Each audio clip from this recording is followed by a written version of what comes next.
বাস্তব ঘটনা শুনেন। চট্টগ্রামের একটা এলাকার নাম হলো মহিষখালী। বলেন কি খালি? মহিষখালী, কক্সবাজারের পাশে। গত ঈদুল ফিতরের 4 দিন পরে মাহফিলে গেলাম মহিষখালীতে, একেবারে সাগরের কিনারায় ছোট্ট একটা গ্রাম। মহল্লার ইমাম সাহেব বলতেছে, হুজুর এই মহল্লার একটা ঘটনা পত্রিকায় আসছে, অনলাইনে প্রচুর ভাইরাল হয়েছে। সেই ঘটনা হলো এই মহল্লার ম্যাক্সিমাম মানুষরা জেলে চিনেন? তাদের কাজ কি? মাছ ধরা। এরকম একজন গরিব মানুষ টাকা পয়সা ধার করে জাল কিনে প্রতিদিন সমুদ্রের ভিতরে যায়, কিন্তু তার জালে কোনো মাছ লাগে না। আওয়াজ দিয়ে বলেন রিজিকের মালিক কে? হতাশাগ্রস্ত হওয়া যাবে না, আল্লাহর উপরে পূর্ণ আস্থা বিশ্বাস রাখা লাগবে। মনে রাখবেন, যেখানে আপনার ওয়ালে পিঠ থেকে যাবে, ওখান থেকে রব্বুল আলামিনের দয়ার সাগর শুরু হয়ে যাবে।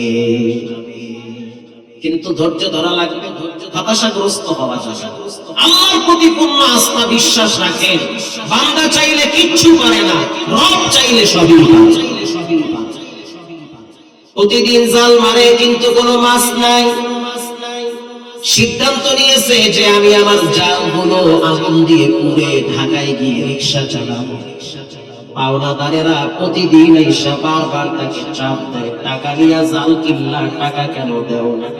পাওনাদারের কিছু জ্বালা যন্ত্রণা আছে। স্ত্রী মোটামুটি দিনদার ছিল, এজন্য ঘরের বউ দিনদার বলে। একজন পুরুষ মানুষের চলতে 2 জন ব্যক্তি লাগে, একজন হলো তার মা আর একজন হলো তার স্ত্রী। মায়ের দোয়া লাগে, বউয়ের সহযোগিতা লাগে। স্ত্রী যদি বিচক্ষণ জ্ঞানী হয়, দিনদার হয়, ওই পুরুষ কখনোই অকর্মা হতে পারে না। স্ত্রী বলল, স্বামী আমার রাগ করিয়েন না, মনে কষ্ট নিয়েন না, আল্লাহর উপরে পূর্ণ আস্থা এবং বিশ্বাস রাখেন। কোরআনুল কারীমের প্রত্যেকটা সূরার বিশেষ কিছু ফজিলত আছে। মানুষ যখন চূড়ান্ত পর্যায়ে ঠেকে তখন কোরআনের কাছে যায়, আগে যাইতে চায় না। কয়েকদিন আগে দেখলাম যখন চুরি ডাকাতি বাইরে গেছে, তখন হিন্দুরাও কয় আমরা হাত কাটার আইন চাই।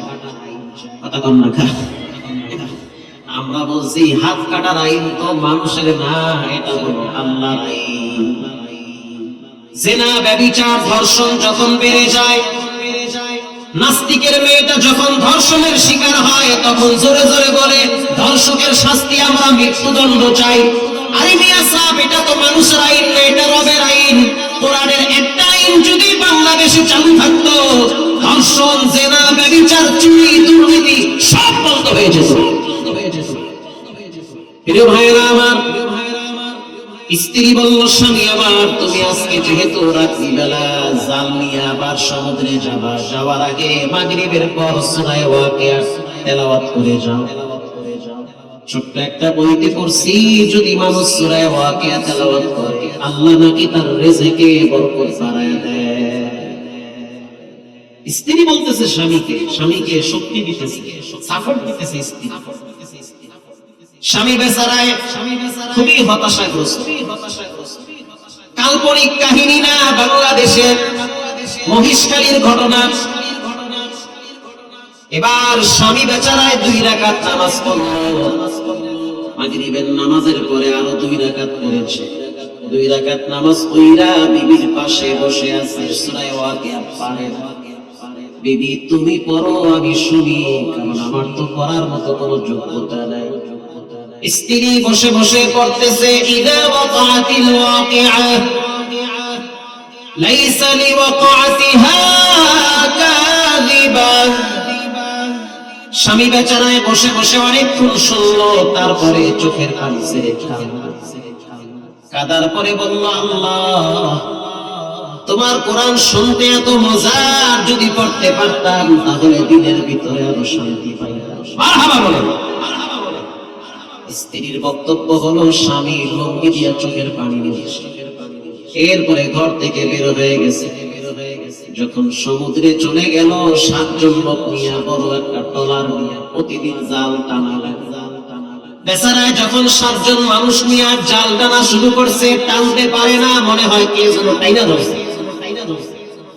7 জনে মিলে যখন শক্তি দিয়ে টানা শুরু করলো, তাকে দেখলো জালের খোপে খোপে বড় বড় লাল লাল পোমা মাছ লাগছে। এই পোমা মাছ যেই পরিমাণ তার জালে লাগছে, একদিনে ওটার বাজার মূল্য ছিল 72 লক্ষ টাকা। সুবহানাল্লাহ, বাড়ি গিয়ে জোরে বলেন সুবহানাল্লাহ। এটা গাজীর গীত আর কাল্পনিক কিচ্ছা না, বাংলাদেশের ঘটনা। বড় বড় পোমা মাছের দাম বেশি না কম? অনেক বেশি। সাগরের লাল বড় বড় পোমা, বিদেশে বেশি সাপ্লাই হয়। তাহলে এটা হলো সূরা ওয়াকিয়ার ফজিলত। আমি যেখানে জুমা পড়াই, মসজিদের খাদেম হইল 6 জন।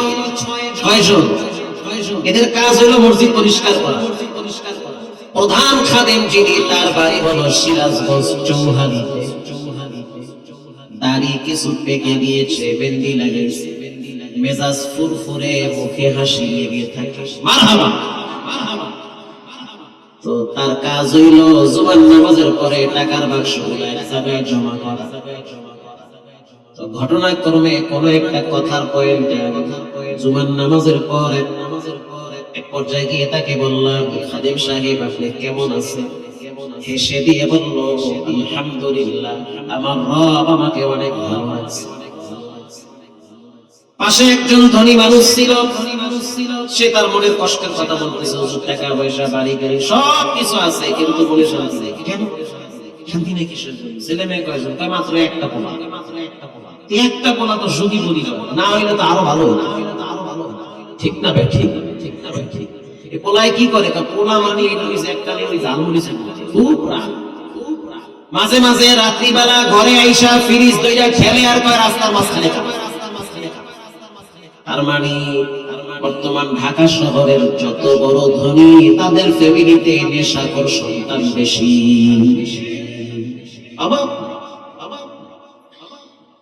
এখন তার শান্তি নাই, মানসিক যন্ত্রণায় ভোগে। হুজুর তাবিজ দেন, তাবিজের জন্য আমি বললাম তাবিজের অ্যাকশন নাই, ইট নিয়ে আসেন, ইট পয়রা দিব, গলায় ঝুলায় রাখবেন। কি চাচা, ঠিক না বেঠিক? হুজুর আপনি কি মজা নিতে আছেন? না, মজা না, সত্য কথা। আমরা 6টা ভাই বোন আজ পর্যন্ত বাবার চোখের দিকে তাকায় কথা বলার সাহস পাইলাম। অথচ আপনার একটা ছেলে তাও রাত্রিবেলা ফ্রিজ ধরে ঠেলে আবার নেশার টাকার জন্য গ্লাস ভাঙে। আছে না নাই? আমি বললাম রাগ করবেন না, মনে কষ্ট নিবেন না। যেই মা বাবা সন্তানকে কোরআন চিনায়, ইসলাম চিনায়, পশ্চিম চিনায়, নবী চিনায়, রব চিনায়, ওই সন্তান মা বাবাকেও চিনে। যেই মা বাবা সন্তানকে শুধুমাত্র কোচিং আর প্রাইভেট চিনায়, ও জানতে জানতে, শিখতে শিখতে, জানতে জানতে জানোয়ার হয়ে যায়। শেষ বয়সে মা বাবাকে বৃদ্ধাশ্রমে রেখে আসে, নীতি নৈতিকতা সব হারিয়ে। খাদেম সাহেব যাচ্ছে, আমি বললাম খাদেম সাহেব আপনার বেতন কত? হুজুর আপনি তো জানেন না, আমার মনে নাই। সে হেসে দিয়ে বলল, হুজুর বেতন মাত্র 16,000 টাকা। আমি বললাম ছেলে মেয়ে কয়জন? বলে 5 জন। কতজন? 8 জন ছেলে। অবাক হয়ে তাকায় রইলাম, বেতন 16,000, মাইয়া 5 টা। অথচ প্রতি জুমায় দেখি সুন্দর একটা মুখ নিয়ে মসজিদে আসে, এক এক জুমায় এক একটা জামা পরে, দাড়িতে তেল লাগায় চলে, মোছে ঘি মাখে। আল্লাহু আকবার বলেন। এত ভালো কেমনে চলেন? ছেলে মেয়ে কথা শুনে বলে অবশ্যই শুনে। আমার ঘরে প্রতিদিন সূরা ওয়াকিয়ার তেলাওয়াত চলে। যেই দিন থেকে হাদিসে পড়ছি সূরা ওয়াকিয়ার তেলাওয়াত করলে নাকি রব্বুল আলামিন রিজকে বরকত বাড়ায় দেয়। এরপর থেকে আর কোনদিন সূরা ওয়াকিয়া কামাই দিই না। ছেলে মেয়েদেরকে জানায় দিছি, মাগরিবের পর যত কাজ আছে সব পরে হবে, সূরা ওয়াকিয়া পড়তে হবে। হুজুর আমি এই মসজিদে খাদেমগিরি করি প্রায় 26 বছর। যাদেরকে ছোটবেলায় মক্তবে পড়াইতাম তারা কানাডায় আছে, আমেরিকায় আছে, জাপানে আছে, জার্মানে আছে, আশেপাশের অনেক বাড়িওয়ালার ছেলেমেয়েরা বিদেশে থাকে। ওরা চিন্তা করলো যে ওস্তাদ আমাদেরকে এত কষ্ট করে পড়াইলো তার জন্য একটা ফ্ল্যাট কিনে দেয়। সবাই মিলে 60 লক্ষ টাকা দিয়ে বনশ্রীতে ফ্ল্যাট কিনে দিয়েছে। আল্লাহু আকবার জোরে বলেন। ইমামের নাই ঢাকায় ফ্ল্যাট, খাদেমের আছে ফ্ল্যাট। বলেন দেওয়ার মালিক কে? দিছে আল্লাহ। দিলে তো আল্লাহ, দিলে তো জম্মের দেওয়া দেয়। কথা কম না, আল্লাহ দিলে কি ফকিন্নির মতো দেয়? গাইলা দেয় আল্লাহ, দেয় কদ্দুর নবী লইতে থাকে। এজন্য আল্লাহ তাআলা কোরআনে বলেছেন,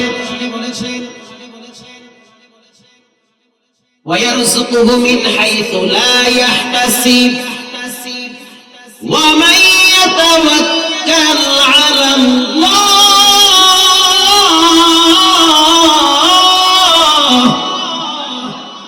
এতগুলা মানুষ মনে হইতেছে কবরস্থানে অস্ত্র বলাচ্ছে, মোহে সবগুলা বাদাম দিয়ে বই রয়েছে। জোরে আওয়াজ দিয়ে বলেন আল্লাহু আকবার। রঙ্গে তাকওয়া, রঙ্গে সিদ্দিক, রঙ্গে দীন, আবদু বাকি বুয়াদ আবেদিন। বলেন রিজকের মালিক কে? আল্লাহ বলেন বান্দা আমার উপরে তাওয়াক্কুল কর, ভরসা রাখো আর তাকওয়া অর্জন করো, 5 ওয়াক্ত সালাত আদায় করো, আব্বা আম্মার খেদমত করো। আমি তোমাকে এমন রিজিক দিব তুমি নিয়ে কুলাইতে পারবে না। এমন দাওয়া দিব তুমি নিয়ে কুলাইতে পারবে না। খাদেম সাহেব আপনার মা বাবা কোথায়? বলে হুজুর আমি আমার মা বাবার সাথে থাকি। কি পরিমাণ ভদ্র আর সভ্য, কি পরিমাণ মা বাবার ভক্ত। আমি বললাম ঘর ভাড়া কে দেয়? এখন তো নিজের ফ্ল্যাটে থাকি, আগে ঘর ভাড়া আমি দিতাম।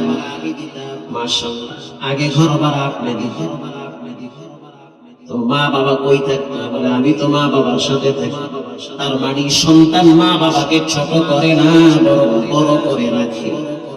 কথা কম না, বড় রাখে। আমি আমার আব্বা আম্মার কাছে থাকি। যদি আমি বলতাম যে আমার মা বাবা আমার কাছে থাকে তাহলে মনে হয় মা বাবাকে একটু ছোট করা হয়। তারা দুর্বল, অসহায়, শক্তি দুর্বল হয়ে গেছে, এজন্য আমার কাছে থাকে। আমি খাওয়াইলে খায়, না খাওয়াইলে খায় না। কিন্তু বিষয়টা এমন না, আমি আমার আব্বা আম্মার কাছে থাকি, তারা খাওয়াইলে খাই, না খাওয়াইলে খাই না। আল্লাহু আকবার বলে। এরে চালাইবে না চালাইবে তোমারে, এরে খাওয়ান দেবে না দেবে আমারে। প্রিয় ভাইরা আমার, কোরআনুল কারীমের ভিতরে এই সূরাটা হলো অত্যন্ত ফজিলতপূর্ণ, মর্যাদাপূর্ণ সূরা। সূরার নাম সূরা ওয়াকিয়া। বলেন কি কিয়া? মাশাআল্লাহ। আল্লাহর হাবিব বলেন কেউ যদি রাত্রি বেলা ঘুমাবার আগে সূরা জিলজাল 2 বার তেলাওয়াত করে, ইদা যুলজিলাতিল আরদু জিলজালাহা ওয়া আখরাজাতিল আরদু আথকালাহা।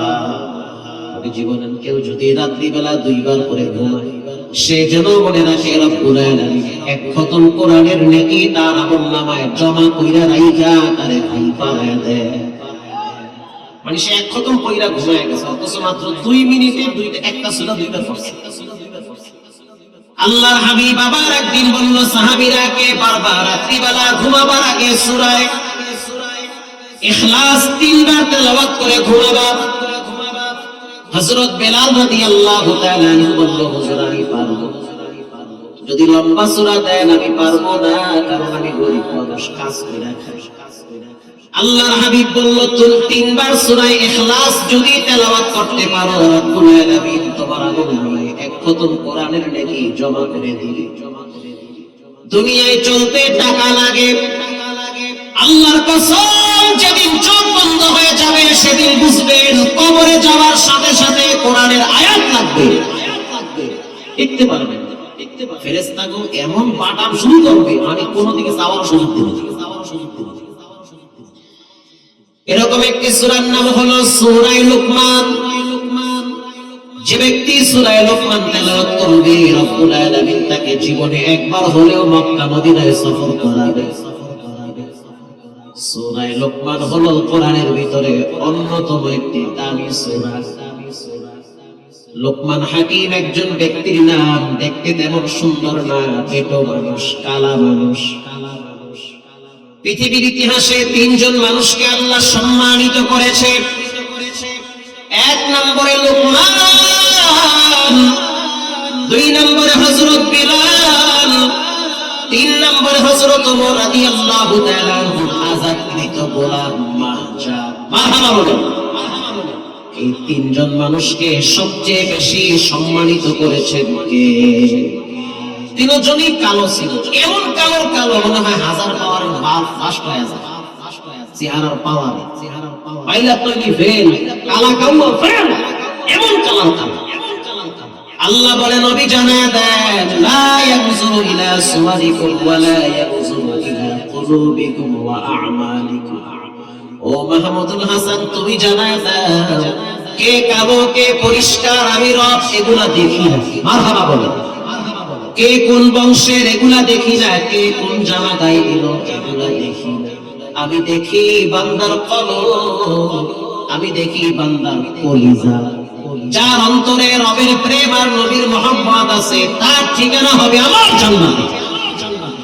কে কোন বংশের, কে কতটুকু লম্বা, কে কতটুকু স্বাস্থ্য নিয়ে বসে আছে, আমি রব এগুলা দেখি। আমি দেখি মানুষের অন্তর, মানুষের কলিজা। এবার রব্বুল আলামিন কোরআনে বলেন, ইয়াউমা লা ইয়ানফা'ু মালুন ওয়া লা বানুন ইল্লা মান আতাল্লাহা বিকলবিন সালিম।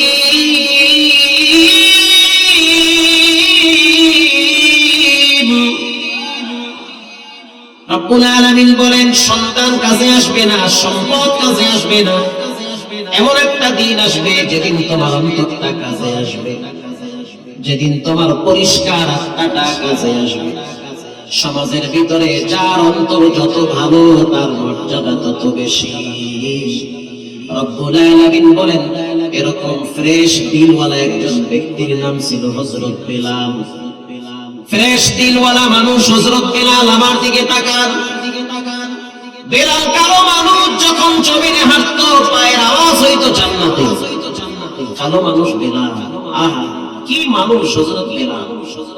বিলাল রাদিয়াল্লাহু তাআলা আনহুকে উত্তপ্ত গরম বালুর উপরে শোয়ায়া রাখছে, আর বুকের উপরে পাথর দিয়া চাপায়া রাখছে। জিহ্বার উপরে আঘাত করে বলতে আছে, বিলাল বলো তোমার রব কে? তখন বিলাল বলে, আমার রব একজন, তিনি হলেন কে? উমাইয়া তিনি আইসা আবার বলতে আছে, বিলাল তোমার কিন্তু চাকরি নট করে দেব, 33 কোটি দেব দেবীর রব মানতে হবে। বিলাল বলল, লা রাজ্জাকা ইল্লাল্লাহ, আমার রিজকের মালিক একজন। চিৎকার মেরে বলেন, তিনি হলেন কে? তুমি চাকরিতে আমার রাত পালাতে হয়েছে কি? তোমারও সে খাওয়ায়, আমারও সে খাওয়াইবে। এই বিলাল রাদিয়াল্লাহু তাআলা আনহু কালো মানুষ, অথচ তার মর্যাদা আল্লাহর কাছে কম না বেশি? অনেক বেশি। নবীজি মেরাজ থেকে এসে বলল, বিলাল কি আমল করো যে তোমার পায়ের খরমের আওয়াজ আমি জান্নাতে পেয়েছি? বিলাল বলল, ইয়া নবী আল্লাহ, আমি তো গরিব, মানুষের বাড়ি কামলা দিয়ে খাই। মানুষ আমাকে মূল্যায়ন করে না, শুধু আপনি আমারে মূল্যায়ন করেন। আপনি আমাকে ইজ্জত দিয়েছেন, সম্মান দিয়েছেন, কিন্তু মানুষ আমারে বলে গোলাম। আমার আব্বাও গোলাম, আমিও গোলাম, আমি গোলামের বাচ্চা গোলাম। ওগো আল্লাহর হাবিব, আমার গোপন দুইটা আমল আছে, কেউ জানে না, জানেন আমার আল্লাহ। গোপন আমলের বিনিময়ে রব্বুল আলামিন বান্দার মর্যাদা গোপন ভাবে বাড়ায় দেন। যুবকদের পায়ে হাত দিয়া বলবো, খবরদার গোপন গুনাহ করা যাবে না। গোপন গুনাহ মানুষকে গোপন ভাবে ধ্বংস করে, আর গোপন আমল মানুষের মর্যাদা গোপন ভাবে বাড়ায় দেয়। কে? রাস্তা দিয়ে হাঁটতে আছেন, পাশে একটা মসজিদ, ডানেও কেউ নাই, বামেও কেউ নাই, 10টা টাকা জান্নার ফাঁক দিয়া মসজিদে ঢুকায় দেন। কেউ দেখে না, আমলের ভিতরে রিয়াও নাই, মানুষ দেখানো নাই, দেখেছেন কে? চলন্ত পথে নানান মুসিবত থেকে আল্লাহ তোমাকে হেফাজত করবে। গোপন আমল, ঘরের দরজা জানলা লাগায়া ঘুমায় পড়বেন, মাও দেখে না, বউও দেখে না, আপনি কি করেন? কানে হেডফোন লাগাইয়া মোবাইল হাতে নিছেন, অথচ নফস শয়তান বলতে আছে খারাপ কিছু দেইটা ঘুমাও। তখন তুমি ইস্তেগফার কইরা বলো যে শয়তান আমারে ধোঁকা দিস না, কারণ আমার রব আলাম ইয়ালাম বিআন্নাল্লাহা ইয়ারা, যিনি আমাকে দেখার তিনি হলেন কে? তিনি আমাকে দেখতেছেন। এটা বইলা তুমি একটা তেলাওয়াত কানে লাগাও, ভালো একজন আলেমের বয়ান শুনতে শুনতে ঘুমিয়ে যাও, সারা রাত নামাজ পড়লে যেই দেখো ওটা তোমার আমলনামায় জমা হয়ে যাবে। হযরত বেলাল বলেন, আমার দুইটা আমল গোপন আছে, আজকে আমি আপনারে বলতেছি, জীবনে কাউকে বলি। এক নম্বরে আমি কখনোই উযু ছাড়া থাকি না। সুবহানাল্লাহ, রাসূলুল্লাহ আমল করে, আর আমরা তো বইতেই পারি না। হযরত বেলাল বলে, আমি উযু ছাড়া থাকি না, যখন আমার উযু চলে যায় সাথে সাথে আমি উযু বানাই। কেন? আমার মনটা চায় আমি যেন পবিত্র অবস্থায় রবের সাথে সাক্ষাৎ করতে পারি। এটা আমার গোপন আমল, পৃথিবীর কেউ জানে না। জানে কে? ও বেলাল, তুমি আমল করছো তো পড়ি, অথচ পায়ের আওয়াজ হইতে আছে জান্নাতে। আমল করে এখানে উপরে খবর হয়ে গেছে। হযরত বিলাল বলেন, দুই নম্বরে উযু করার পরে সাথে সাথে আমি দুই রাকাত তাহিয়াতুল উযু সালাত আদায় করি। আল্লাহর রাসূল বলল, বেলাল, গোপন আমলের বিনিময়ে রব্বুল আলামিন গোপন মর্যাদা আরশে আজিমে প্রকাশ করে দিয়েছে। দুই নম্বরে কালো মানুষ হযরত লুকমান হাকিম। লুকমান হাকিমের কথা বলতে গেলে তো ফজর হয়ে যাবে, আপনারা বাড়ি যাবেন না। লুকমান হাকিমের আলোচনা রব্বুল আলামিন কোরআনের ভিতরে স্পষ্ট করেছে। ছোট্ট একটা মানুষ, কালো মানুষ, দেখতে তেমন সুন্দর না, অথচ হাজার হাজার মানুষ সামনে নিয়ে বসে বসে বয়ান করে। পিছন থেকে এক যুবক দাঁড়ায় বলল, লুকমান, এত চমৎকার বয়ান শুনে তো মুগ্ধ হয়ে গেছি, মারহাবা বলে। অথচ লুকমান আজ থেকে 20 বছর আগে, বলেন কত বছর আগে? তাফসীরের কিতাবে আছে, সব তাফসীরে আছে। আজ থেকে 20 বছর আগে আমার সাথে, আমার মতো যুবকের সাথে 20 বছর আগে একজন রাখাল বকরি চড়াইতো। দেখতে আপনার মতো, চেহারা আপনার মতো, কণ্ঠ আপনার মতো, পায়ের নখগুলা পর্যন্ত আমি ফলো করেছি আপনার মতো। আপনি যে ওই ব্যক্তি কেমনে বলি, আপনি তো সম্মানের চেহারে বসা আছে। লুকমান হাকিম নির্দ্বিধায় বলল, 20 বছর আগের রাখাল হইলাম আমি লুকমান। আল্লাহ আকবার, তাই নাকি? বলে সুবহানাল্লাহ। বান্দা চাইলে কিছু পারে না, রব চাইলে সব পারে। কি ভাই, পারে কি পারে না? স্বপ্ন দেখছিল 42 সাল পর্যন্ত খাইবে, 42 সাল পর্যন্ত থাকবে, কিন্তু রবের ধাক্কায় টিকতে পারে নাই, 24 শুয়ে পড়ছে। কথা বল না, না রাগ করেন না, বাস্তব বলেন, বাস্তব না অবাস্তব? স্বপ্ন মানুষের অনেক লম্বা থাকে, কিন্তু বাস্তব কি হয়? মানুষ ভাবে একটা হয়। প্রিয় ভাইরা আমার, লুকমান হাকিম বলেন, 20 বছর আগে বকরি চড়াইতাম, আমি কি বয়ান করব? মহিলারা দেখি মহিলা ধুমায় আওয়াজ করতে আছে। কি আওয়াজ করতে আছে না? অনেকে শুনতে আছে, অনেকে মাইক নিয়ে দেয় না, কথা সেই বয়ান ওরের সেই সুবহানাল্লাহ, ফাড়ায় আওয়াজ করতে আছে। আল্লাহ মহিলাদের কণ্ঠে আর নূর দান করুন, নূর দান করুন। ওই আমিন কয়, মা বোনরা কথা বলবে, ঠান্ডা মাথায় শুনে। আল্লাহ মা বোনদেরকে ধৈর্যের সহিত থাকার তৌফিক দান করে। আরো জোরে বলেন।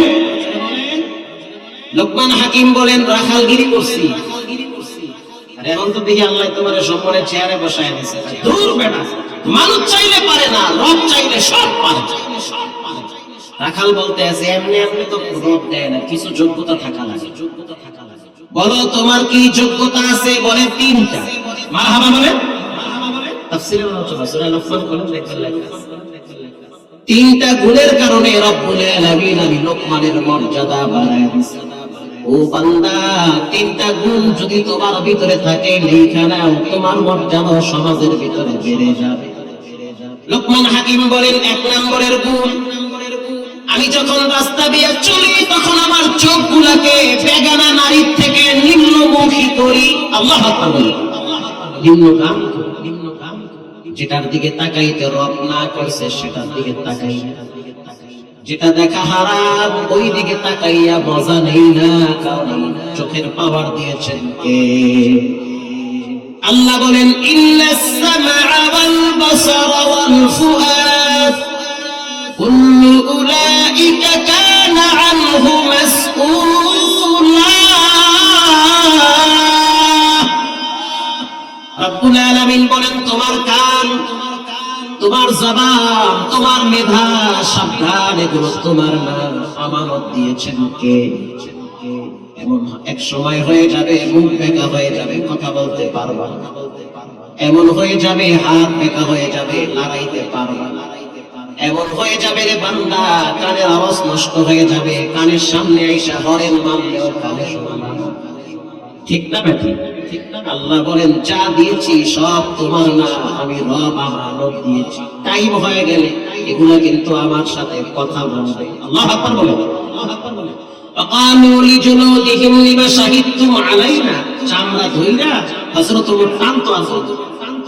وقالوا لجلودهم لما شهدتم علينا, কিয়ামতের ময়দানে চামড়া বলবে, মালিক এই জায়গায় লোশন লাগাইছে, তেল লাগাইছে, কিন্তু উজুর পানি লাগায় নাই। কথা বল না কেন? চামড়া তখন তোমার বিরুদ্ধে চলে যাবে, তুমি যাবা কইছান, যাওয়ার রাস্তা পাবা না। সাবধান, সতর্ক হও, পাপ করার আগে তিনবার চিন্তা করা লাগবে। প্রত্যেকটা পাপের ফিডব্যাক আছে, প্রত্যেকটা গুনার একটা করে শাস্তি আছে না নাই? লোকমান হাকিম বলেন, আমি আমার চোখগুলার হেফাজত করি। তাই নাকি বলে লোকটা আবার বলতেছে, দ্বিতীয় গুণ বলেন, আমিও গুণী দেখি, আমার কিছু করেনি আল্লাহ। লোকমান হাকিম বলতে আছে, দুই নম্বরের গুণ, আমি যখন কথা বলি অনার্থক কথা বলি না, আমি আমার জিহ্বাটাকে লাগাম ধইরা টাইনা রাখি। মারহাবা বলে, আমি আমার জবানকে কন্ট্রোল করি। আল্লাহ বলেন, আমি বলি নাই। কে বলেছে? মা ইয়ালফিযু মিন কওলিন ইল্লা লাদাইহি রাকীবুন আতীদ।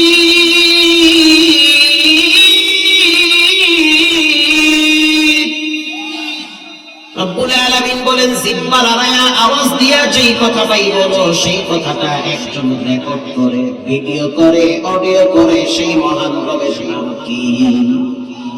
এজন্য অনার্থক কোনো কথা বলি না, প্রয়োজন ছাড়া অপ্রয়োজনীয় কোনো কথা বলি না। আমাদের সমাজে অনেক মানুষ আছে প্রয়োজন ছাড়া অনার্থক কথা বলে।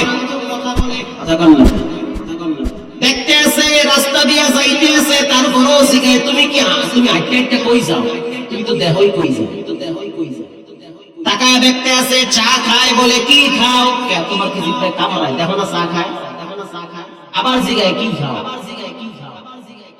দেখতে আছে, ভাত খাইতে আছে, আবার জিগায় খাও কি, ভাই তুমি তো দেখো ভাত খায়। শীতের ভিতরে ও তুমি শরীরে কি লাগাইছো, এটা কি চাদর নাকি, দেহ হয়তো চাদর, আবার জিগাও কি গাইতেছো, অনার্থক কথা। নবীজি বলেন, সাবধান, যেই কথায় কোনো লাভ নাই সেই কথা মুমিন বলতে পারে না, কারণ কথার উপরে বিচার করবেন একজন। চিৎকার মেরে বলেন, তিনি হলেন কে? কথার উপরে বিচার। লোকমান হাকিম বলেন, তিন নম্বরের গুণ, ইন্নী আখাফুল্লাহ, আমি যদি রাত্রিবেলা দরজা জানলা লাগায়া একা একা ঘুমাই, তখন মনে করি আমার রব আমাকে দেখতেছে, তার ডরে আমি কোনো অপরাধ করতে পারি না। সুবহানাল্লাহ বলেন। এই লোকমান হাকিম তার প্রিয় সন্তান একটু যখন বড় হয়েছে, তখন সন্তানটারে কাছে ডাকলো। কাছে ডাকার পর লোকমান হাকিম বলল, ইয়া বুনাইয়া লা তুশরিক বিল্লাহ। বাপ সন্তানকে শিরকের ব্যাপারে সতর্ক করে, ও ও সন্তান, লা তুশরিক বিল্লাহ, আল্লাহর সাথে কাউকে অংশীদারিত্ব করা যাবে। সিজদা যদি দিতে মনে চায় তো একজনের কদমে দিবা, তিনি হলেন কে? মাথা যদি নত করতে মনে চায় তো রবের কুদরতি কদমে মাথা নত করে। খবরদার, রবের সাথে কাউকে অংশীদারিত্ব করা যাবে না। লোকমান হাকিম যখন তার সন্তানকে নসিহত করলেন তখন রব্বুল আলামিনের বড় মায়া লাগছে। আল্লাহ বলে, ও লোকমানের সন্তান, বাপ যেহেতু রবের ব্যাপারে সন্তানকে সতর্ক করলো, আমিও সন্তানকে সতর্ক করলাম। ওয়াসাইনাল ইনসানা বিওয়ালিদাইহি হামালাতহু উম্মুহু ওয়াহনান আলা ওয়াহনিন ওয়া ফিসাল। খবরদার, আব্বার সামনে দাঁড়ায় কখনো মাথা গরম করে কথা বলবা না। আব্বা আম্মা তোমার কাছে সবচেয়ে বেশি দামি। তোমার জন্য জান্নাত, তোমার জন্য জাহান্নাম, তোমার সফলতার বড় চাবিকাঠি হলো তোমার মা বাবা। আল্লাহু আকবার। আব্বা আম্মার সাথে গলা বড় করে কথা বলা যাবে না। আব্বা আম্মার সামনে দাঁড়ায়া তানহারুহুমা, মাথায় ঝাঁকি দিয়ে কথা বলবা। তিন চারটা জিনিস মানুষ চায়, এই চার জিনিসের ফ্যাক্টরি হলো মা বাবা। কান খাড়া করে শুনতে থাকেন ও মুসলমান, দুপচাচিয়ার মুসলমান, দিলের কান লাগায় শোনেন। চারটা জিনিস মানুষ চায়, যদি না চায় তাহলে বুঝতে হবে সে পাগল। কি গো? কি চারটা জিনিস মানুষ আশা করে। এক নম্বরে মানুষ সম্মান চায়। মানুষ সম্মান চাই কি চায় না? বলেন, সম্মান দেওয়ার মালিক কে? মাধ্যম হলো মা বাবা। দুই নম্বরে মানুষ রিজিক চায়। কেউ যদি বলে আমি রিজিক চাই না, বুঝতে হবে লোকটা পাগল। কেউ যদি বলে সম্মান চাই না, বুঝতে হবে লোকটা পাগল। এই যে বয়ানটা এখন করতেছি, এই বয়ানটা আমি মনে হয় না জীবনে কোনোদিন করছি, আজকে প্রথম ফার্স্ট করতেছি। চারটা জিনিস মানুষ চায়, চারটা জিনিসের ব্যাংক হলো, ফ্যাক্টরি হলো মা আর বাবা। মানুষ সম্মান চায়। যে রিক্সা চালায় সেও সম্মানের সহিত জীবিকা নির্বাহ করতে চায়। আপনি যদি ধমক দিয়ে বলেন রিক্সাওয়ালা যাবি, তোরে নিব না, কথা কম না, এত জোরে ধমক দিলি কেন? ভাড়া ভাড়া একদম তো ভাড়ার গুলি কেন? ভাড়া দিয়ে মর, ঠিক না বেঠি? আর যদি আন্তরিকতার সহিত সালাম দিয়া বলেন ভাই তুমি কি যাবা, ভাড়া কম দিয়া হলেও সম্মান পাইলে আপনাকে নিয়ে যাবে। এজন্য মানুষ সম্মান চায়, সম্মান নষ্ট হোক এটা মানুষ চায়। মানুষ বড় সম্মানের পাগল হয়। দুই নম্বরে মানুষ রিজিক চায়। ইয়াকুলু ইবনু আদম মালি মালি, নবীজি বলেন মানুষ বলে আমার সম্পদ, আমার বাড়ি, আমার গাড়ি, আমার ধানের ক্ষেত, আমার মুরগির ফার্ম। নবীজি বলেন কিছুই তার না। ঠিক না বেঠি? কিচ্ছু তার না। নবী আপনি বলেন কি তার? রাসূল বলেন ইল্লা মা আকালতা ফাআফলাইতা, মানুষ যা খায় তা হলো তার। যারা খাইছেন রাইতের বেলা মোটামুটি ভালো মনে হয়, শুকরিয়াটাই করে আলহামদুলিল্লাহ বলেন। কিছু মানুষ আছে খায়ও না খাওয়ায়ও না, এমন কিপটার টাহারা হে মুজার মধ্যে, কথা কন না, মরার পরে টাহা বাইরায় বালিশের তুলার মধ্যে দিয়েছে, খাইয়া লইয়া মরেন। খালি ছেলে মেয়ে চিন্তা করেন না, সামর্থ্য থাকলে দৈনিক হাত গেলাস দুধ খাইবেন। এই বয়ান যখন আমি কাউয়ার চরে করলাম, আমগো এলাকার একটা চরের নাম হয়েছে কাউয়ার চর। বলেন কি চর? আরো জোরে বলেন। কাউয়া কি সাদা হয় না কালা হয়? ও এটাও দেখি বুঝি। কাউয়ার চরে বয়ান করলাম, সহজ সরল মানুষ। 70 বছরের একজন মুরব্বী এসে বলল হুজুর বয়ান তো মাশাআল্লাহ ভালো লাগছে। কি বয়ান ভালো লাগছে? ওই যে কইছে যা খাবা তাই তোমার। আমি কিন্তু দুমায়া খাই, খাবার বেলায় কোনো কিফলত নাই আমার। মাশাআল্লাহ কি খান? গরুর দুধ বেচা বিড়ি খাই। এটা হাসার কথা না, এরকম পাবলিক আমাদের এই দুধটা খেয়ে আছে। 3 কেজি গরুর দুধ বিক্রি করে 3টা গুড়ের ডিব্বা নিবে, আকিস বিড়ির বান্ডিল নিয়ে ঘরে যাবে। আল্লাহ রাসূল বলেন, যা খাবা তাই তোমার, আও লাবিস্তা ফা আবলাইতা, যা ব্যবহার করবা তাই তোমার। মারহাবা বলেন। সামর্থ্য আছে ভালো একটা জামা গায়ে দিয়ে মসজিদে হাজিরা দেন, কিপটেমি করবেন না। দোকানে গিয়া বলবেন ভালো একটা কাপড় দাও, কেন? বলে আমি আল্লাহর ঘরে হাজিরা দিব। আল্লাহ যেমন দামি, তার ঘরে যেতে হলে দামি পোশাকটা পরেই যাওয়া লাগে। যেটা দিয়া বিড়ির গন্ধ হয় সেইটা গায়ে দিয়ে ঠেললে ভিতরে ঢুকে সামনে যাবে। সাবধান, এমন করবেন না। রাসূল বলেছেন, যা ব্যবহার করবা তাই তোমার। হে যুবক, তোমার না 5টা প্যান্ট আছে, 10টা শার্ট আছে, 3টা টি-শার্ট আছে, ফাঁক দিয়া একটা পাঞ্জাবিও বানায় রাখবে। সাদা পাঞ্জাবি বানায় রাখবা, মাঝে মাঝে গায়ে দিয়ে আয়নার সামনে দাঁড়ায় যাও, কারণ সময় বেশি নাই। ওরকম সাদা জামা তোমার জন্য দোকানে অপেক্ষা করতেছে। ওইটা পইরা কিন্তু গন্তব্যে যাওয়া লাগবে। যেই জায়গায় যাবা সেই জায়গায় সর্বনিম্ন 40,000 বছর থাকা লাগবে।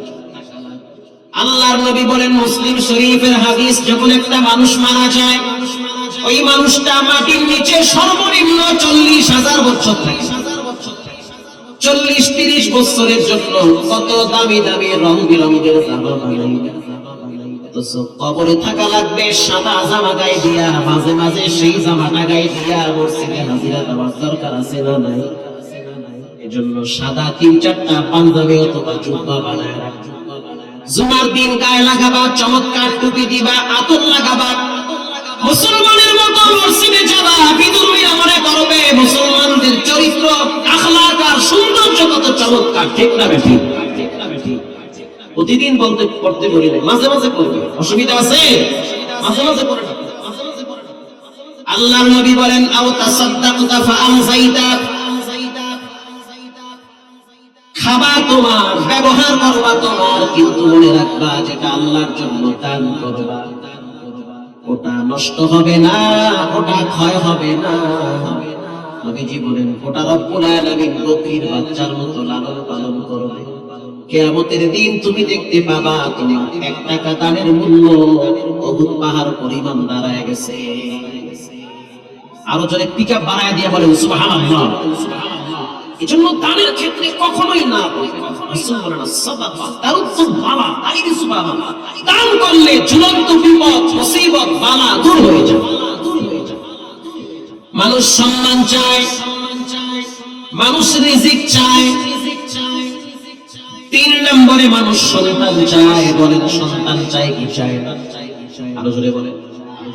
সন্তান চাবেন বাবার কাছে, খাজা বাবার কাছে, কিবলা খাবার কাছে।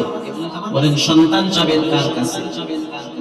লিল্লাহি মুলকুস সামাওয়াতি ওয়াল আরদ ইয়াহাবু লিমান ইয়াশাউ ইনাসা ওয়া ইয়াহাবু লিমান ইয়াশাউ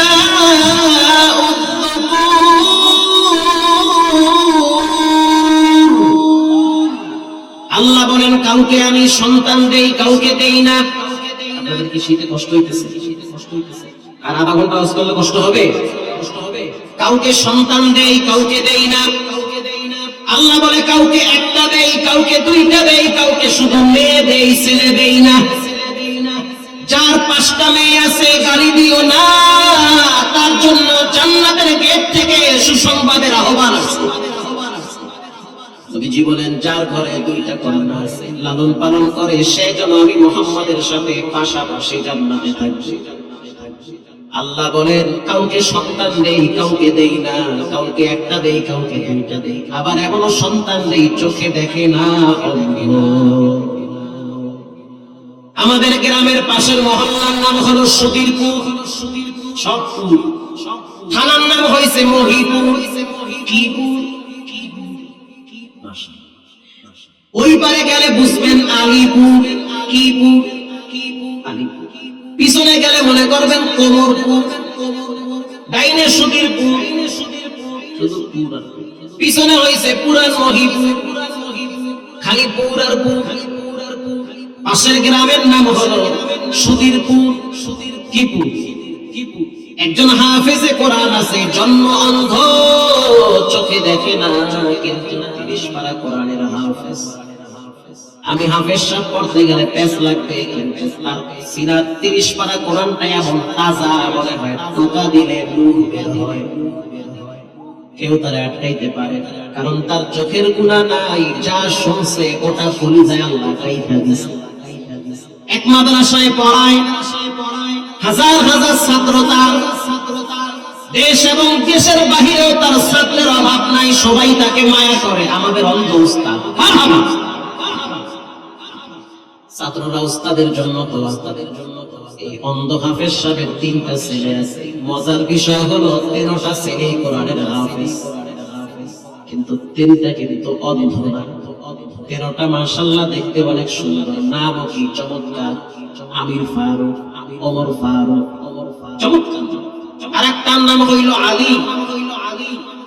এবার এই অন্ধ হাফেজ সাহেব যখন বাড়িতে যায়, বাড়িতে যাওয়ার পর পকেটে কইরা চকলেট নিয়ে যায়, চিপস নিয়ে যায়, বিশেষ করে চকলেট যখন নিয়ে ছোট বাচ্চার হাতে দেয়, ছোট বাচ্চার হাতে দেওয়ার সাথে সাথে বাচ্চাটা বাবার গলাটা জড়ায় ধরে, আর বাবার কপালে চুমা দিয়া বলে, আব্বু তোমার মতো ভালো আব্বু দুনিয়ায় কেউ নেই। বাচ্চা মানুষ। অন্ধ হাফেজ সাহেব চোখের পানি মুছে আর বলে, মালিক তুমি আমারে অন্ধ বানাইছো, যদি আমি চোখ দিয়া দেখতাম আমার বাচ্চাটা কত সুন্দর, কিন্তু আমি চোখ দিয়া দেখতে পাই না। বাচ্চা আমারে বলে আমি নাকি অনেক ভালো, বাচ্চার মাথার ঘেরান শুনলে আমার ঘুম চলে আসে। আজ তুমি আমারে অন্ধ বানাইছো, আফসোস নাই তোমার সিদ্ধান্ত। দুনিয়ার মানুষ আমারে অন্ধ হাফেজ সাহেব বলে ডাক দেয়, কিয়ামতের মাঠে আমারে অন্ধ বানাইও না। আল্লাহু আকবার বলেন। রব্বুল আলামিন বলেন, আমি কাউরে অন্ধ বানাই, কাউরে প্রতিবন্ধী বানাই, গালি দিও না, এটা আমার বন্ধন, এটা আমার পরীক্ষা, এটা আমার হিকমত। কেউ হবে গাড়ির মালিক, কেউ হবে বাড়ির মালিক, কেউ হবে বাড়ির দারোয়ান, কেউ হবে ড্রাইভার, কেউ হবে গাড়ির মালিক, কেউ হবে খতিব, কথা বুঝেন, কেউ হবে খতিব। এটা আমার বন্ধন। বলেন কার বন্ধন? এটা আমার বন্ধন। আল্লাহ বলে আমার বন্ধন। সুম্মা কাসাত কুলুবুকুম মিন বাদি যালিক নাহনু কাসামনা বাইনাকুম মাঈশাতাকুম ফিল হায়াতিদ দুনিয়া। এটা আমার বন্ধন। কেউ হবে খতিব, 4 দিন জুমার নামাজ পড়াবে, তার হাদিয়া হবে 40,000। আমি জুমা পড়াই মতিঝিলে হাদিয়া দেয় 40,000 মতো প্রায়, কখনো আরো বেশিও দেয়, কখনো কইরাও যায়। তো যেটা বলতেছিলাম, এখন আমি যদি বলি যে ইমাম সাহেব যদি বলে যে আমি খতিবগিরি করব, হবে না। যাকে যেখানে রাখা দরকার সব সেখানে রাখছে, কথা বল না। এমপি সাহেব যদি বলে আমি দেশের প্রধানমন্ত্রী হব, হবে? তুমি এমপি সাহেব, তোমার দায়িত্ব এতটুকু, রব তোমার জন্য এতটুকু জায়গা বরাদ্দ করছে। মাইকম্যান যদি বলে আমি ওয়াজ করব, কারণ যাকে যেখানে রাখা দরকার রব তাকে সেখানে রাখছে। সবাই যদি অটো চালায় তো যাত্রী হবে কে? কথা বল না। সবাই যদি গাড়ির মালিক হয় তো ড্রাইভিং করবে কে? সবাই যদি মিলের মালিক হয় তাহলে ক্ষেতের ভিতরে গুছি লাগাইবে কে? সবাই যদি মুরগি খায় তো জবাই দিবে কে? সবাই যদি মুরগি পালে তাহলে বিদেশে সাপ্লাই দিবে কে? কেউ মুরগির ফিট বানাবে, কেউ মুরগি জবাই করবে, কেউ মুরগি ভাজবে, কেউ বার্গারের ভিতরে মুরগি লাগাবে। যাকে যেখানে রাখা দরকার তাকে সেখানে রাখেন কে? এটা আল্লাহর বন্ধন। আল্লাহর বন্ধনের উপরে রাগ করা যাবে? মানুষ সম্মান চায়, রিজিক চায়, সন্তান চায়। 4 নম্বরে মানুষ হায়াত চায়। এই 4টা জিনিস হলো, 4টা জিনিসের ফ্যাক্টরি হলো মা আর বাবা। সুবহানাল্লাহ, জোরে বলেন। কেউ যদি মনে করে আমার সম্মান দরকার, সে যেন মা বাবাকে সম্মান করে। ও সন্তান, পীর সাহেবকে সম্মান না করলে তুমি ধ্বংস হয়ে যাবে। পীর সাহেবকে সালাম না দিলে তোমার জীবন নষ্ট হবে না, তোমার আব্বার সাথে বিন্দু থেকে বিন্দু পরিমাণ কষ্ট দিয়ে কথা বললে সফলতার জিন্দেগি ব্রেক হয়ে যাবে। এক নম্বরে মানুষ সম্মান চায়, যদি সম্মান পাইতে চাও তাহলে মা বাবাকে সম্মান করো। রিদার রব্বি ফি রিদাল ওয়ালিদ ওয়া সাখতু রব্বি ফি সাখাতিল ওয়ালিদ। আমি বলি নাই, রাসূল বলেছেন আব্বা আম্মা খুশি তো রব খুশি, আব্বা আম্মা বেজার তো রব বেজার। আল্লাহু আকবার বলে। এজন্য আব্বা আম্মার সাথে কখনোই দুর্ব্যবহার করা যাবে না। আল্লাহ বলেন ওয়াহনান আলা ওয়াহানিন ওয়া ফিসাল। তোমার আম্মা জান তোমারে যে পেটে রাখছে তুমি তো বুঝো না তুমি কি পরিমাণ মাকে কষ্ট দিয়েছো। আল্লাহ বলেন তোমার মা তোমারে পেটে রাইখা কষ্টের পর কষ্ট সহ্য করছে। তোমার মা একজন নারী, তোমার মতো আরেকটা নারী তোমার মা পেটে রাখছে। তোমার মা একজন মহিলা, তোমার মতো একটা পুরুষ সন্তানকে পেটে রাখছে। আল্লাহ বলে বান্দা তুমি পেটের ভিতরে কিন্তু লড়াচড়া করছো, লড়াচড়া করেছো। কখনো কখনো তুমি তোমার মায়ের পেটের ভিতরে লাথি মারছো, ওই লাথির আঘাত দিয়া তোমার মায়ের কলিজায় লাগছে রে বান্দা। খবরদার ওই মাকে তুমি কাঁদাবা। যার মা বেঁচে আছে গিয়া পাটা ধইরা গোপনে মাপ চাও। পা ধরা লাগবে না, শুধু পাশে দাঁড়াইয়া বলবেন আম্মা জান বেয়াদবি করছি মাফ করে দেন। মা তো একটু বলার সাথে সাথে মা ক্ষমা করে দেন। এই পৃথিবীতে যত আপনাদেরকে ধৈর্য বা ভাঙতেছে মনে হয় না, আরেকটু সময়। এই পৃথিবীতে যত মানুষ দামি হইছে ম্যাক্সিমাম মানুষ মা বাবার দোয়ায়। বেশি দূর যাওয়া লাগবে। আমাদের পাশাপাশি জেলা হলো পিরিজপুর জেলা। আল্লামা দেলোয়ার হোসেন সাইদি রাহিমাহুল্লাহ তিনি সারসিনা মাদ্রাসায় পড়েছেন। তার আব্বা জান তাকে সারসিনা মাদ্রাসায় নিয়ে আসছে। তার মুখ থেকে অসংখ্যবার শোনা এই সাইদির পিছনে, এত দূর আসার পিছনে সবচেয়ে বেশি অবদান হলো মা বাবা। শহীদ আল্লামা দেলোয়ার হোসেন সাইদি রাহিমাহুল্লাহ তাআলা তার মর্যাদা সম্মান সারা পৃথিবীতে এমনি এমনি হয় নাই, মায়ের দোয়ার বরকতে হয়েছে।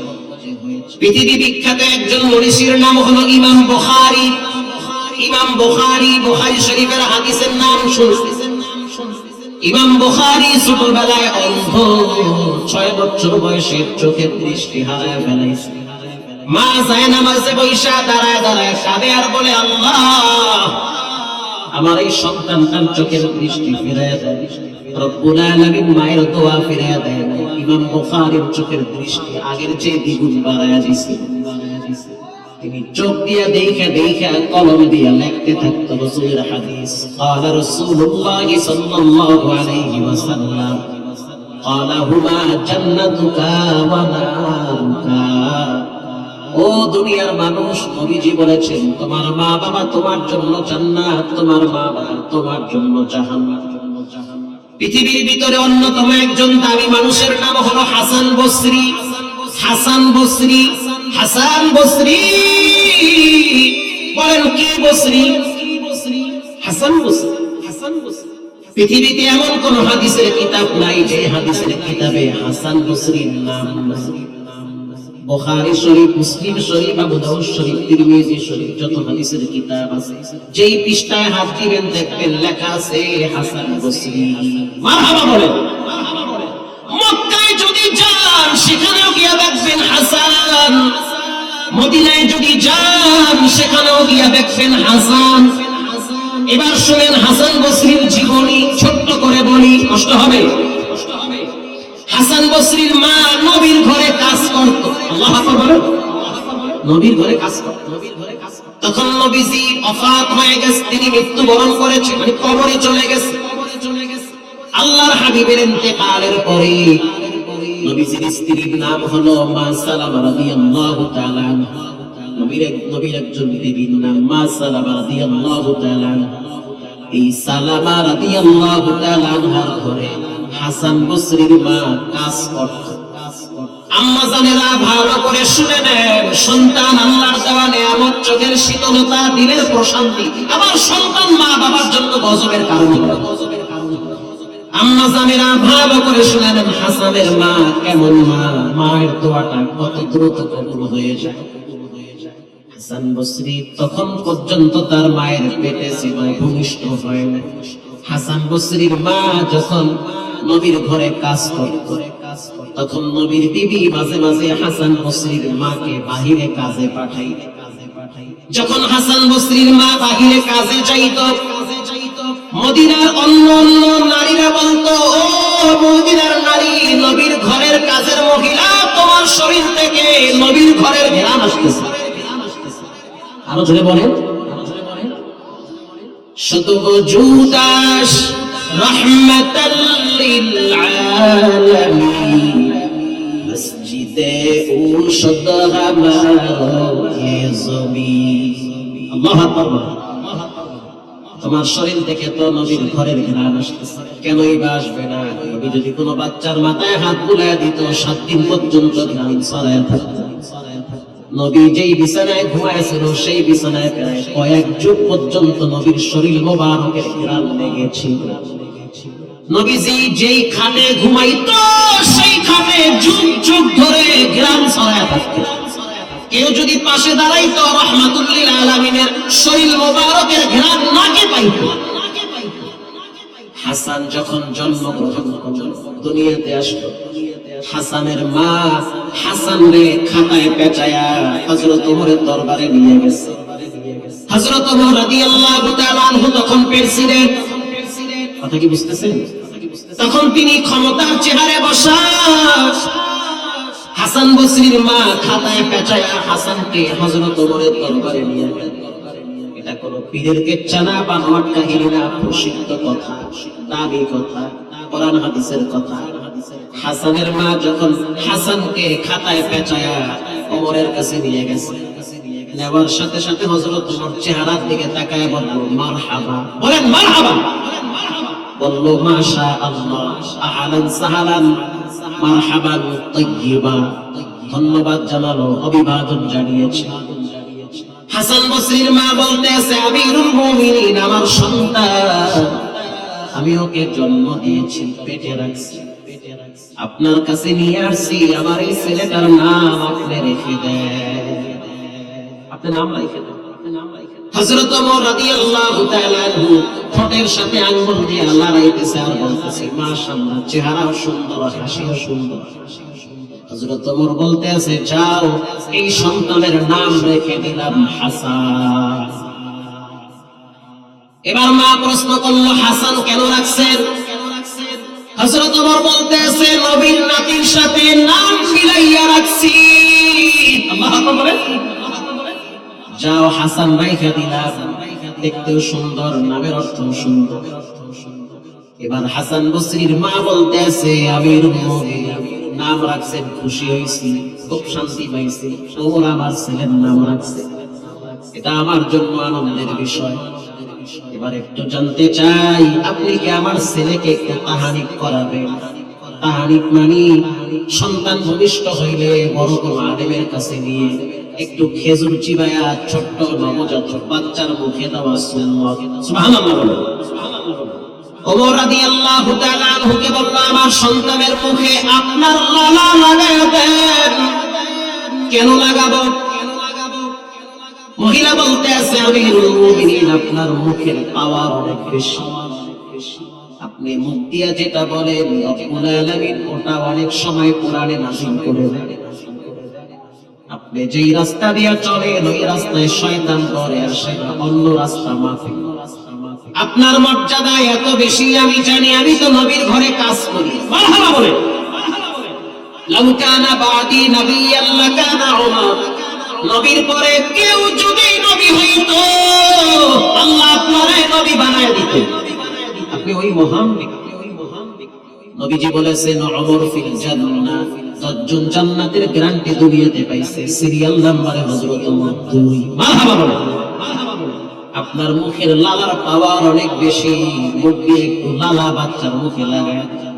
হযরত ওমর রাদিয়াল্লাহু তাআলা আনহু খেজুর চিবাইয়া লালা বের করে বাচ্চার মুখে লাগায় দিয়েছে। এবার হাসান বসরির মা বলতে আছে, তাহানিক করায় দিয়েছেন, লালা লাগায় দিয়েছেন, আমি বড় খুশি হয়েছি। এবার আমার মাথা, বাচ্চার মাথায় হাতটা দিয়ে একটু দোয়া করে দেন।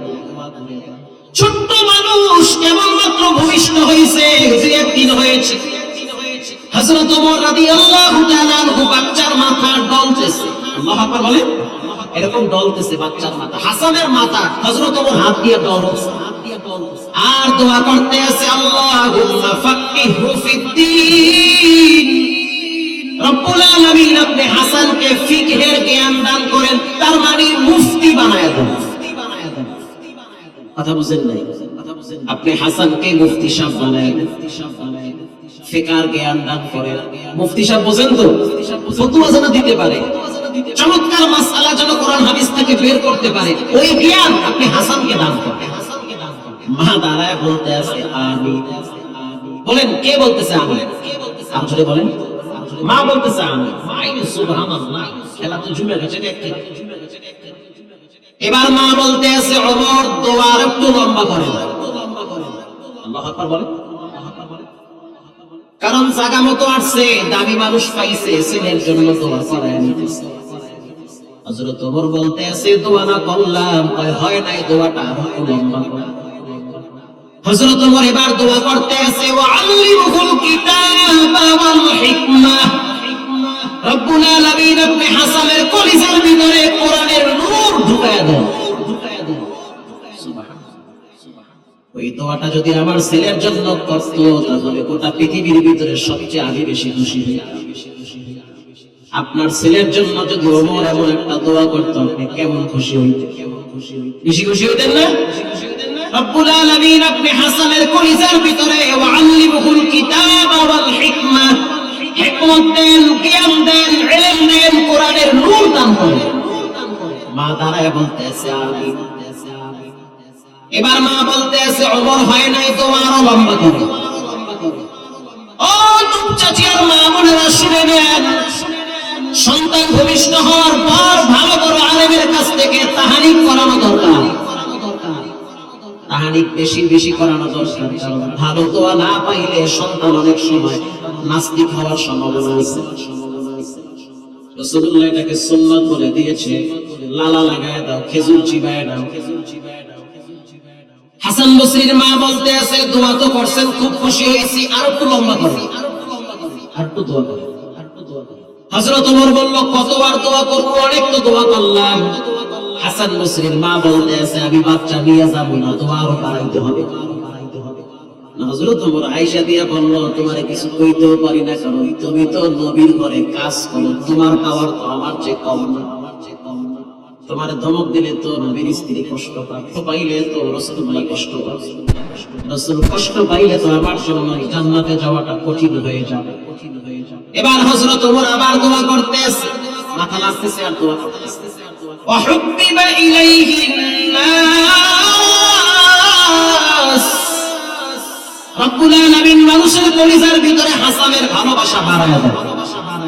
হাসানকে যেন গোটা পৃথিবীর মানুষ চিনে, মারহাবা বলেন, সবাই যেন তাকে ভালোবাসে।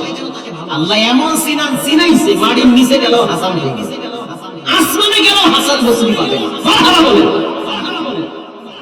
ওয়া হুব্বিবা ইলাইহিন নাস, মানুষের কলিজার ভিতরে হাসানের ভালোবাসা ঢুকায় দেন।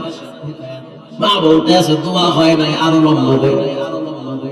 হযরত ওমর বলতে আছে রব্বুল আলামিন মানুষের কলিজায় না, বরং জীব জানোয়ার হায়াওয়ান প্রাণীর কলিজার ভিতরে হাসানের ভালোবাসা লাগায় দেন। হাসান বসরি যখন জঙ্গলার মাঝখান দিয়া চলতো, তখন বাঘ ভাল্লুক মাথা নোয়া সম্মান করে রাস্তা ছেড়ে দিত। ইতিহাসের পাতায় এমনটাই লেখা আছে, আল বিদায়া ওয়াল নিহায়া, প্রসিদ্ধ ইতিহাসের কিতাব আল বিদায়া ওয়াল নিহায়া, সব পাঠতেন তাফসীরে ইবনে কাসির খুলে। হাসান বসরি যখন রাস্তা দিয়া চলতো, জঙ্গলার বাঘ ভাল্লুকগুলো তার সম্মানার্থে রাস্তা ছেড়ে দিত। আল্লাহু আকবার জয় বলে। এবার হাসান বসরির মা চোখের পানি ছেড়ে দিয়ে বলতে আছে আরশের মালিক আল্লাহ, ওমর যেই দোয়াগুলো করলো আমি মা আমিন আমিন বলছি, একটাও ফিরায় দিও না, সব তুমি কবুল করে নাও। আল্লাহ তাআলা কঠিন ভাবে কবুল করছে, এমন কবুল করছে মক্কা মদিনায় যত লাইব্রেরি আছে, যেখানে হাত দিবেন পৃষ্ঠা খুললেই দেখবেন হাসানের নাম আছে। বাংলাদেশে আলিয়ার কওমিয়া নাই, কামেলের ক্লাসে যাবেন, ফাজিলের ক্লাসে যাবেন, দাওরার ক্লাসে যাবেন, মিশকাতের ক্লাসে যাবেন, যেই হাদিসের কিতাবটাই খুলবেন দেখবেন হাসান বসরির নাম আছে। মারহাবা বলুন। একজন দাবি তাবিঈ হাসান বসরি। হাসান বসরি একদিন বসে বসে বয়ান করতেছে। তার বয়ানের মজমায় হাজ্জাজ বিন ইউসুফ বিখ্যাত এক জালেম কোনায় বসেছিল। আল্লাহ তাআলা, মানুষগুলা ভয়তে থরথর করে কাঁপতেছিল। হাসান বসরিও মোটামুটি একটু ভয় পেয়ে গেছে, না জানি হাজ্জাজ বিন ইউসুফ তারে আবার হত্যা করে। বিখ্যাত এক জালেম, অনেক বড় জালেম হাজ্জাজ বিন ইউসুফ, কিন্তু মুসলমান। আর অনেক অন্যায় আছে, কিন্তু ভালো কিছু কাজও আছে। আল্লাহ আকবার বলেন। বসে বসে বয়ান শুনতেছে, যাওয়ার সময় প্রধানমন্ত্রী বয়ান শুনতেছে। হাসান বসরি চোখের পানি ছেড়ে দোয়া বয়ান করতেছে। বয়ানের ভিতরে বলতে আছে, ওয়াখফিদ লাহুমা জানাহাদ যুল্লি মিনার রাহমাহ ওয়া কুর রাব্বিরহামহুমা কামা রাব্বায়ানি সগীরা।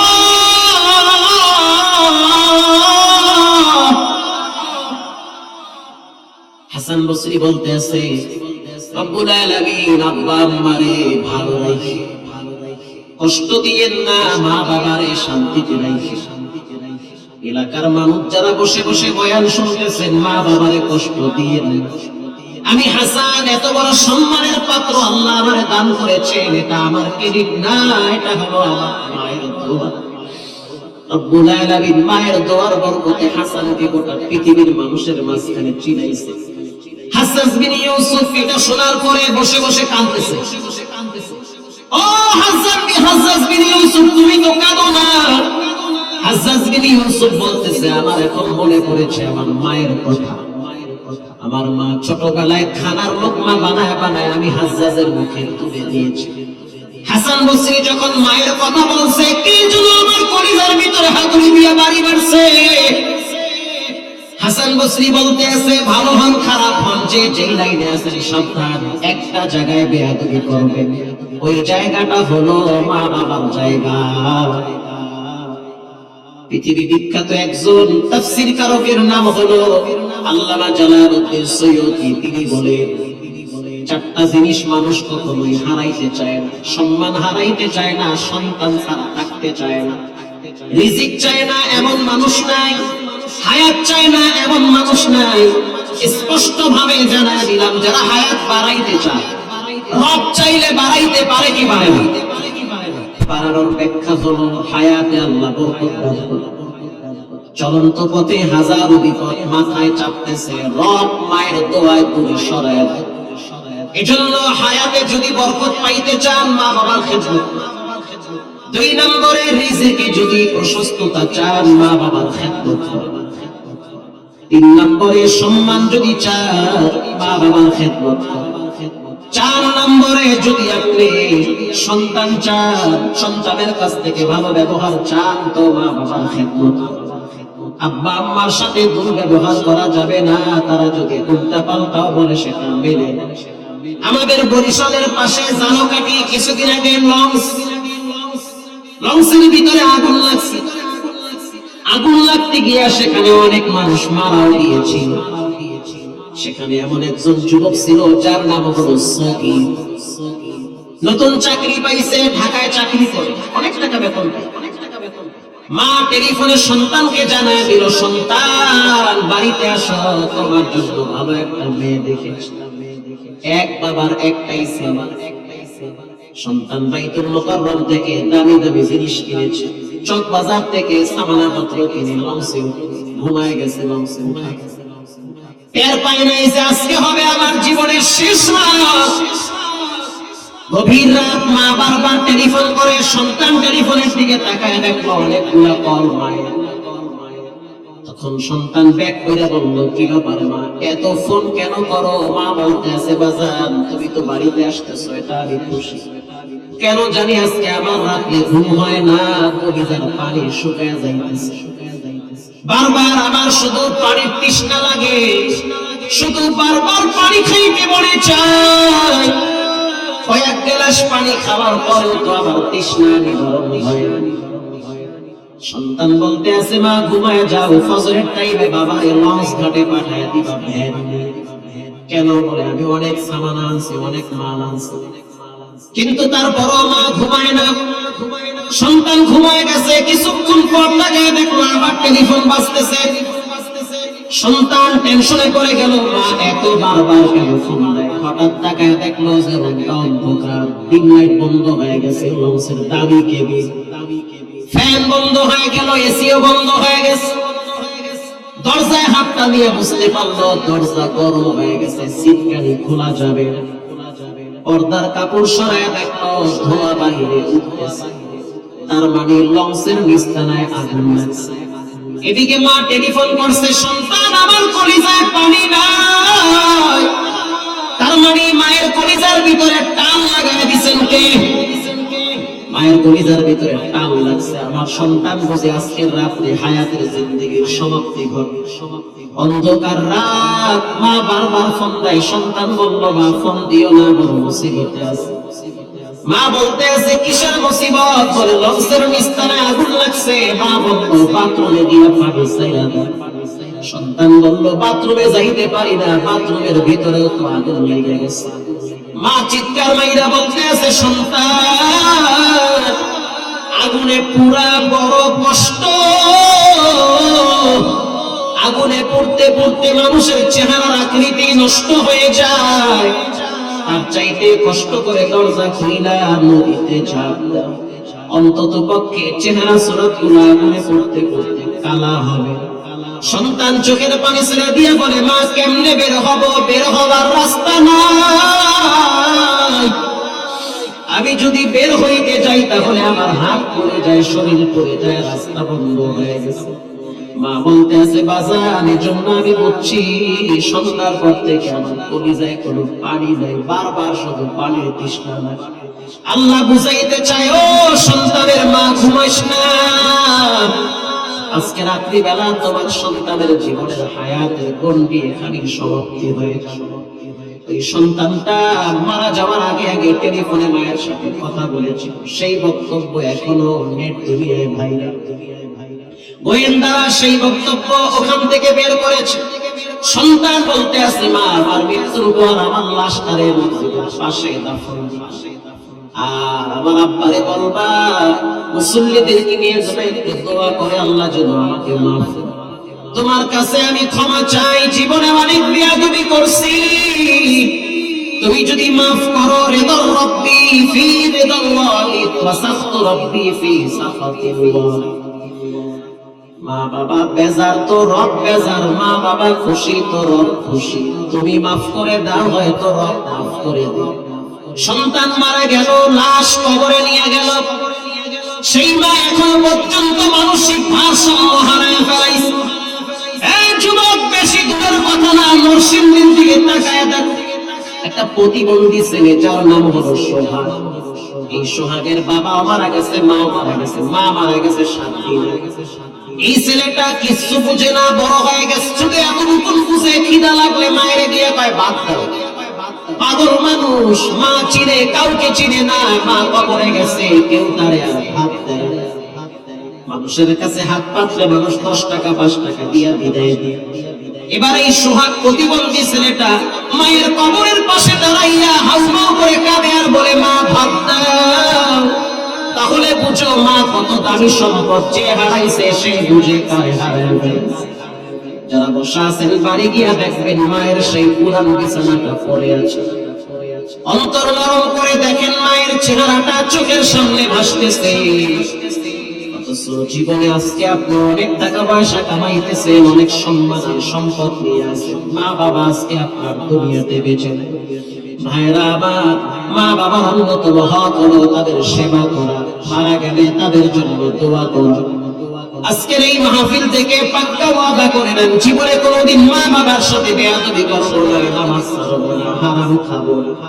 যদি বেয়াদবি করে থাকেন তাহলে গোপনে মা বাবার কাছে মাপ চান। যদি মারা যায় কবরের পাশে দাঁড়ায় চোখের পানি ছেড়ে বলে রব্বিরহামহুমা কামা রাব্বায়ানি সগীরা। জীবনে কার না জানি আজকের শেষ মাহফিল হয়ে যায়, তওবা করে নেন, তওবার দরওয়াজা খোলা আছে, পাক্কা নিয়ত করে নেন রব্বুল আলামিন যতদিন হায়াত দিবেন জীবনে নামাজ ছাড়বো না, হারাম খাবো না, আব্বা আম্মার সাথে বেয়াদবি করবো না। দিলটা যদি ভালো থাকে তওবার নিয়তে দুইটা হাত আল্লাহকে দেখায় দাও।